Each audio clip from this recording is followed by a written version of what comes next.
Pastor Robert, appreciate you, your wife, your kindness. You've been to me on the streets. My name is Duane Lyons, and my nickname is the Street Preacher. All right.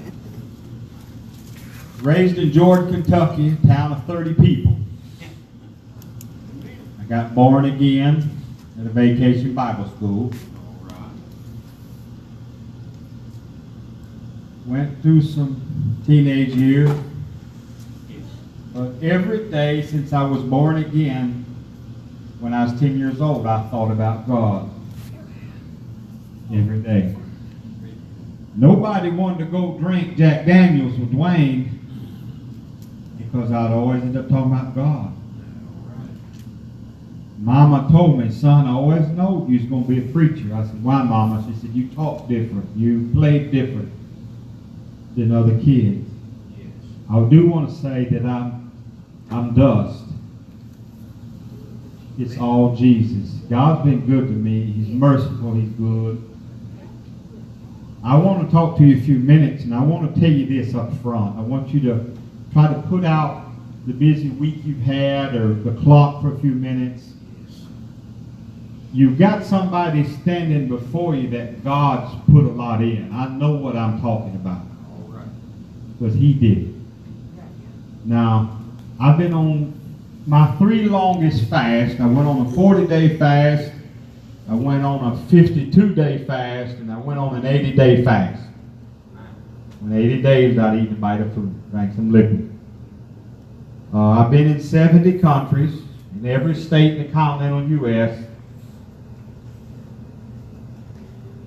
I'm in this for real. I'm not just a flash in the pan. I'm in this long term.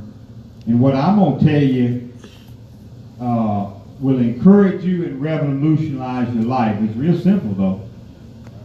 But it's a reminder. God has put a lot in me, and I'm thinking, why did He pick me? I have no idea. Right. But this ain't just, this is my life. Jesus ain't part of my life. He's all of my life. I started Mount Jordan. I said, I'm going to go to the next town up. I wanted to preach, but they wouldn't let me preach. But they didn't need to. I was new, and they said, I'd give a little testimony, but I actually prayed, God, I just got too much of you living in me. You either open my door or take some of this out of me. I got too much. Right. I got to reading. I read the red.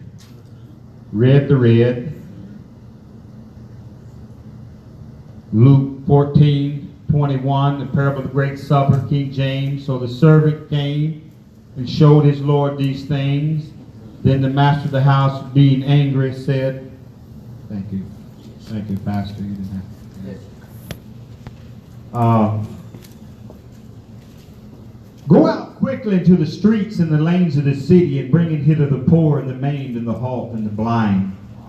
Verse 23, and the Lord said unto the servant, Go out to the highways and hedges and compel them to come in, that my house be filled.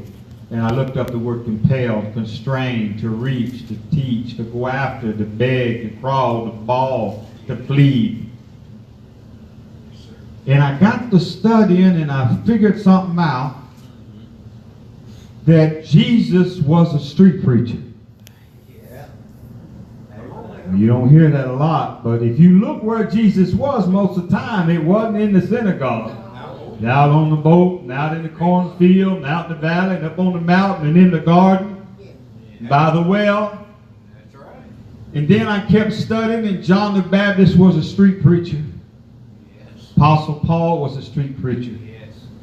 And God spoke to me, and He said, Duane, you're a street preacher. Okay. And I had my calling. I was a street preacher. So I went out. I'm going to go up to the next town. They had me a sign that said Jesus. I said, I'm just going to go for a week. I'm going to stand out there with this sign because people's pushing and shoving. And it was the blue light special was going on at Kmart, and they were just knocking. I even heard a story where the baby got turned over in a grocery cart. He was wrestling over something. The light was flashing. They wanted to watch. And I didn't have any money. And I failed English my first 3 years of high school and had quit school. I couldn't read. I had no education, but I went up there and was going to stand a week. And a week turned into 40 years, and the next town turned into 70 nations. Because I never stopped. And back when I was younger, I'm 59. It's all natural, there's no steroid. These are my teeth. This is my hair. I had these, them's your teeth? I said, yeah, that's my teeth, this is my hair. Whatever you worship, you lose. And I used to always be looking in the mirror, combing my hair and think, man, I look like Elvis. Well, we know that worked there, didn't it? I go in nightclubs during intermission. I'd stand up in a chair and preach a few scriptures and try to get up out of there before the police got there. They'd walk me over after I got done. One time I preached and their bouncers come and I said, I'm almost done, let me finish. God's fire, your wax, sir. But I lay your hand on the man of God. But let me finish. And I stepped down and said, you're going to have to go. I said, all right, I'm ready to go. He said, we're going to run over here. We're going to run your hand on that scanner. If it don't come up with that mark that you paid to get in, $2, you're going to go to jail. I said, all right. They run out there and hit flash. I paid $2 to preach. Blind man made me this cross. Because it was too hard to get in a nightclub with this 6-foot cross I had. I could hide this. He came out and gave it to me. I'd never been out of the country, never been nowhere. I didn't have a passport. God told me, you'll go all over the world. And I, one day in Columbus, Nebraska, put a ring in it, got out and looked in the mirror and said, all right. It was a little thing. It took him 3 days to make a cross. He was blind. Yeah. But I believe that he's got a blessing coming. Amen. It's been in thousands of newspapers, television, been all over the world. This cross has been up in the head of the Statue of Liberty, in the top of the World Trade Center the year before they tragically come down. Been on the Empire State Building. It's been in Israel. It's been in the Garden Tomb. It's been on the Temple Mount. Is this a message? Yes.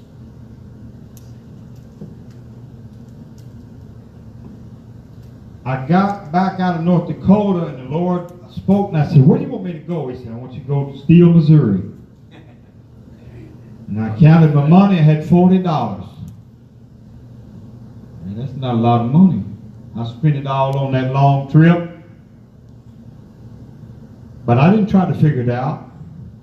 I knew that TK Extreme had some property at the end of the lot down here, and I drove up and parked, and I went to the truck stop and slept in my pickup that night, filled up with gas that morning, went in there and told the brothers, the Sikh Indians, that I filled up, I want to take a shower. And they said, well, that's only if you get diesel and you fill $300 or $400 with a truck. I said, well, I'm a Christian, and the Lord had told me to ask y'all. They said, all right, go ahead and take one. $8 is a lot. That's 16 sodas over at the Food Giant. That's 8 packs of that 99-cent honey ham where you get 4 slices for 99 cents. You got crackers. That's a full meal right there. Yes, sir. I went down here and got on the corner, and I had just got there. And first lady pulled up. I didn't know who she was. I said, do you know who this T&K ministry, who the people that own that? I met a lady here once. I want to find her. She said, I'm the lady. Oh, wow. Yep. See, God said, Duane, go, Yes. and I'll make a way for you. That's right. I'm not going to make the way before you go. No. Because a lot of people won't never go. They got to raise a ton of money. I'll go overseas sometime and get out in another country and got $100 in my pocket.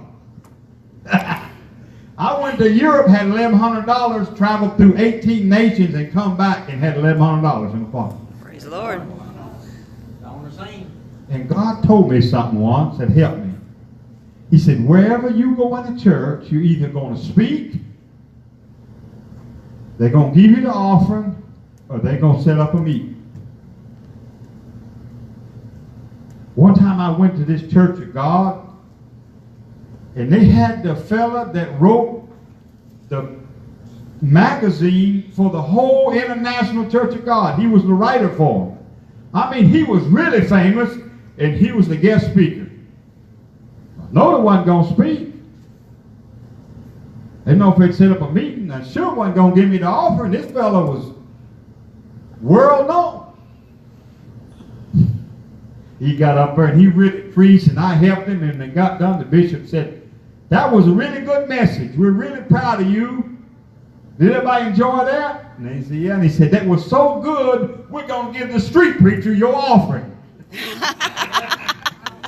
Woo!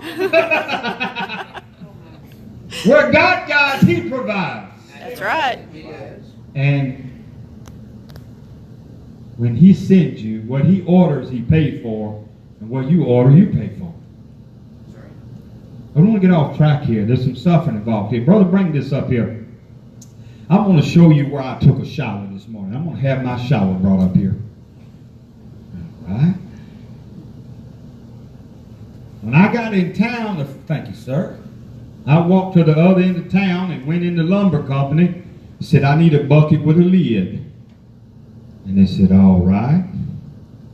And they said, there's your bucket. And I said, how much is it? They said, no charge. We just going to give it to you. There's my little dipper pail. I got my soap in there. I got a little water in there. I learned how to take a 5-gallon shower in Haiti. Been to Haiti 9 times. Now, a lot of times I got a shower, but when I don't, I got my bucket. My bucket was wild, and the Lord gave me another one. God provided. Amen. I slept in the truck. I got a twin mattress in the back of the truck, slept like a baby. Then it got hot. I moved up front. It's double cab. I could run air and then go to sleep. But I come out of church the other night, I believe it was after I left here, and they done pulled me a big travel trailer out on the property and had it plugged in. I'm laying in a big bed, air blowing on me. That's all right. It's nice. But sometimes we have to wait on God. Amen. Now, don't feel sorry for me. I like my shower. You can smell me. I'm clean. How'd I look? I'm cleaned up. Praise God. Praise God. I just didn't want to talk about money and talk about things and get you off track to think that there's not some suffering involved. Right. Jesus suffered. He said that if we suffer with him, we'll reign with him. If I would have waited, I'd still been in Jordan. Luke 19:10 says the Son of Man came to seek and save that which was lost. What I want to tell you, there's no greater 2 words to ever preach than Jesus saves. I met some people, and God told me, I've become a psychologist or sociologist, and I'm making all kinds of money. I see you years later, and you're doing the same thing. You're still a street preacher. You're not a pastor. You're not an evangelist. You're not a bishop. He said, you're at the lowest level. I said, well, I got a BA and a DDOSG. I've been born again, and I got a double dose of the Holy Ghost. Amen. Jesus was a street preacher. Amen. Oh, I mean, I'm a street preacher. I like what I do. If Lord called me back in the room back there, and he said, Duane, I'll give you anything you want. I'll let you be anything you want to be. I'll make you president of the United States. I'll make you the heavyweight champion of the world. I'll let you win the Super Bowl. I say, Lord, I want to be a street preacher. Go. I like me. I like what I do. Pastor, he likes to preach. You see it on him too. I like being a street preacher. I got here and I had a little money and I decided I want to go down to the beauty shop one day, and I went in there, took the sign, and I said, well, I want to tell everybody Jesus saves. How y'all doing? Looked around a minute, and the people was crying. I don't know what they was crying about. They passed a hat and gave me $50. Praise the Lord. That's all right. I went in the flower shop, and I had my old sign. It's kind of getting a little rickety. I used to have 4 or 5 of them. The fellow said, right here on Main, he said, you got another one of them signs? I thought maybe he was wanting one. I said, no. I said, they all wore out. So this is the last one I got. He took a picture of it, measured it. He said, well, I just ordered you 2 more. Wow. Praise the Lord. All right. Share it for us. Where God guides, He provides. God maybe hadn't asked you to go all over the world, but just go and do, and He'll make a way for you. Yes, we. You're looking at a man that knows what he's talking about. Now, what's my gift? There's nobody on earth that I can't go up and witness to. Nobody. I got there in Palestine one time. I had an Assembly of God missionary with me, and I counted. There was either 10 to 14 right guns pointing at us. I just did a quick count. I'm going to call it 12. He said, man, it's like a movie, Street Preacher, but we in it. I said, yeah, we in it. But he said, guess what? We fixing to get shot, and we're going to see God. And we're going into the international headquarters of the Palestinian Authority, and we're going to witness about Jesus. Either way, we fixing to see a miracle. Amen. That's true. They carried us in there. They sent a black limousine, and we was running 90 miles an hour in the hours. Maybe we was running 60. I exaggerated. I'm an evangelist, but it seemed like 90 when you were in a tiny alley running in a black limousine. And we went in there, and I told them, well, they called first. I talked to the Secretary of State. We wondered who we were. They had us at the car check. I said, we're ambassadors from America. Oh, no. We're going to send a car. They came. Well, I wasn't lying. We are. After we got there, I told them we're ambassadors for Jesus Christ. And I saw 2 of the leading people that whole started crying. I said, you really brave? I said, I love you. I love Yasser Arafat. I love everybody. I love drug addicts. I love whoremongers. I love prostitutes.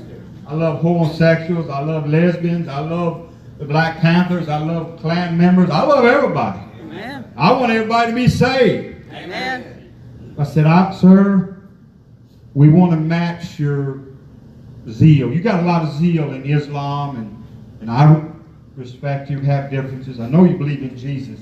They believe he's a prophet, but we believe a lot more. But I said, we will match your zeal, sir. We just come here and we love you. We live, we witnessed, walked out there. The limousine was gone. The taxi was clear on the other side of town. We were walking through Gaza City. But we were alive.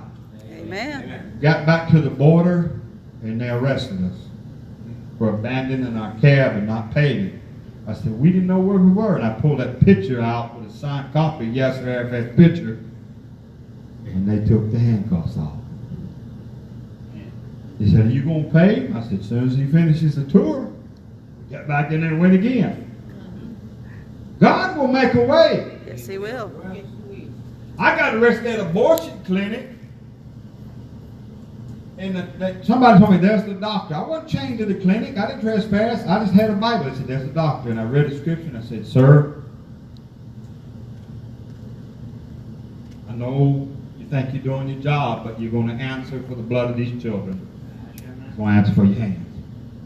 We were right in there and called the police, handcuffed me, took me to jail, run my head into the door of the cell, and said, we forgot to, we're sorry, we forgot to open the cell. That's handcuffed behind my back. 3-story jail. Everybody watching. And they put me in there, and they come in there and took everything out of the cell, took my shoes, barefoot, took all my clothes, they took the blankets, and then 3 days later took me to court. They leg shackled me and hand shackled me and tied me with 10 other men that were murderers and rapists and child molesters. There was only one difference between me and the other 9. Everybody had socks and orange sandals, but I was barefoot. They let me walk outside through the cold and shuffle to the next building and go to court barefoot. Oh, when that chain was hitting that pavement, I was thinking, amazing grace, how sweet sound. I heard that song playing. Amen. And I said, they saw so much of Jesus in me that they're going to let me walk over here barefoot. They're going to bless me with this. I was so thankful. I got in there and just said, where's your shoes, boy? A lot younger. I said, they took them away from me, sir. Sister D jumped. He lying. He made a lot of trouble. He flushed them down the toilet. The judge told him, sit down and shut up. Amen. I was on that committee. We ordered them toilets. You can't hardly flush toilet paper down them toilets. Yeah, you ain't gonna flush. And they said, get him some shoes. He said, who are you with? What group are you with, sir? He named off. I said, I'm with Jesus Christ. I wasn't chained to the door. I said, well, he trespassed. He said, oh, okay. Put the witnesses up there. Where's the video? There's videos all around the clinic. He trespassed. We're going to get him guilty. And let me have the video. No video.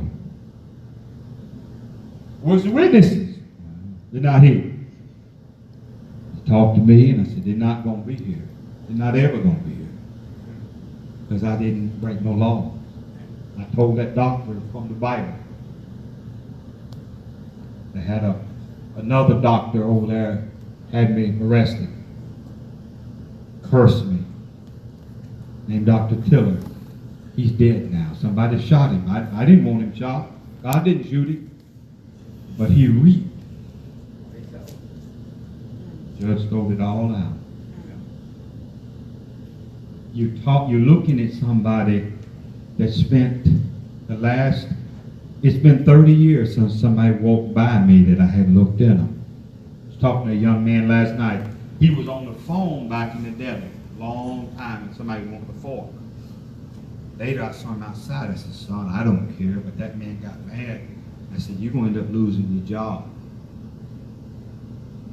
I kind of got to know him. I said, you need to get off that phone. So these people worked all day over here at this plant. They run in here and wanted to get some ribs or something. You run out there and get it to them. Okay. If you don't like the job, find another. And I said, I love you. I ain't mad at you. He said, well, some people call here and they just talk and on the phone. And I said, now listen, son, look at me. I've been to 70 countries. I've been arrested 43 times. I've been in places that you'd cry as soon as they walked in there. And I went on an 80-day fast. You wasn't talking to no customer. All right? I'm trying to help you, son. Get off the phone. You finally laughed and admitted we're talking on the phone. So what am I trying to say? I'm trying to tell you something that whatever I needed, God just gonna bring it. I got here and they said, we want you to come down here every day and eat at this buffet down here at Granddaddy's. Come down there every day. I'll skip a day. They come down there. Where you at? Get on the car and let's go eat. Yeah. I am brother. Lady pulled up the other day. She said, I'm not a Christian, but I felt God tell me to bring you a hamburger. All right. I thought, my goodness. You're not this woman ain't a Christian. She's out here doing God's work. But we joined hands and she prayed and received Christ. All right. Hallelujah. I was here 8 years ago. Will it last? Will it work? I come through 8 years ago and prayed with a lady. She was drunk. She come up on the corner drunk, falling around. She'd been in the nightclub. She'd done everything. And I thought, well, I'm not going to pray with her. She's just too drunk. But the Lord said, no, go ahead. I prayed with her. Got in town. She come up and hugged me. I've been serving God for the last 8 years. I can't save nobody. I can't keep nobody, but Jesus can. Amen. I'm just a water boy. Amen. I'm just carrying the water. Right. Yeah. I can't keep nobody, but this water, I'm going to tell people about this water. I want to drink this water, the living water. Jesus said, are you Amen. thirsty? Are you hungry? You eat the Amen. bread of life. You drink from the river of life. You'll never be hungry again. That's right. And thirsty. What suffering, a lot of suffering I've done, I brought it on myself. Can you say amen? Amen. But I'm going to push to the end.